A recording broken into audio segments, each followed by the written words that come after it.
பன்னீர் recipe பண்ண போகிறேன். இது பிரெட் சப்பாத்தி கூட சாப்பிட ரொம்ப நல்லா இருக்கும். இந்த சுவையான அமிர்த்சரி பன்னீர் புர்ஜி எப்படி செய்யறதுன்னு இந்த வீடியோவில் பார்க்கலாம்.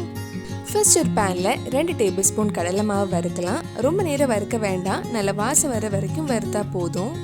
1/2 கப் தயிர் எடுத்திருக்கேன். ரொம்ப புளிப்பு இல்லாத தயிராக பார்த்து எடுத்துக்கோங்க. இதில் 1 teaspoon மல்லிப்பொடி, 1/2 teaspoon garam masala, 3/4 teaspoon chat masala, நம்ம வறுத்து வச்சிருந்த கரம் மசாலா சேர்த்து நல்லா மிக்ஸ் பண்ணிக்கோங்க.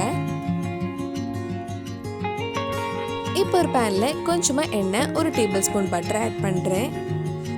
எண்ணெய் கொஞ்சம் சூடானதும் இதில் 1/4 டீஸ்பூன் ஜீரகம், 1 டீஸ்பூன் சின்னதாக கட் பண்ண பூண்டு, 1 டீஸ்பூன் சின்னதாக கட் பண்ண இஞ்சி சேர்த்து ஒரு 2 நிமிஷம் வதக்கலாம்.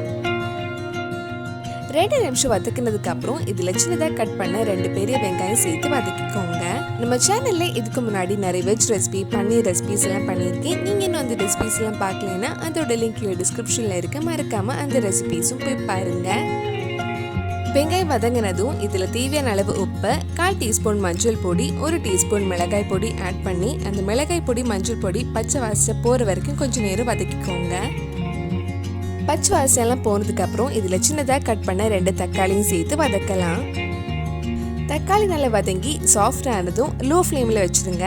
லோ ஃப்ளேமில் வச்சதுக்கப்புறம் நம்ம மிக்ஸ் பண்ணி வச்சுருக்கிற தயிர் இதில் ஆட் பண்ணி நல்லா மிக்ஸ் பண்ணலாம். தயிர் ஆட் பண்ணி அதோட பச்சை வாசம் போகிற வரைக்கும் லோ ஃப்ளேம்லேயே குக் பண்ணிக்கோங்க. இப்போ ஒரு கப் பால் ஆட் பண்ண போகிறேன். பால் ஆட் பண்ணி எல்லாம் நல்லா கலந்து விட்டதுக்கப்புறம் நம்ம பன்னீர் ஆட் பண்ணலாம். இது பண்ணுறதுக்காக 200 கிராம் பன்னீர் எடுத்திருக்கேன். பன்னீர் நல்லா சின்னதாக கிரேட் பண்ணி எடுத்துக்கோங்க.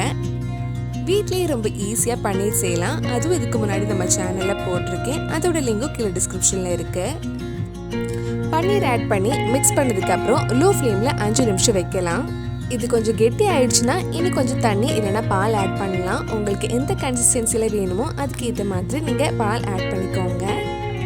இது லோ ஃப்ளேமில் ஒரு 5 நிமிஷம் வச்சதுக்கப்புறம் கொதிக்க ஆரம்பிச்சதும் கடைசியாக இதில் கொஞ்சம் மல்லி இலை, 1 டீஸ்பூன் கஸ்தூரி மேத்தி இந்த மாதிரி கையில் கசக்கி ஆட் பண்ணி மிக்ஸ் பண்ணால் நம்ம சுவையான அமிர்த்சரி பன்னீர் புர்ஜி ரெடி ஆகிடும்.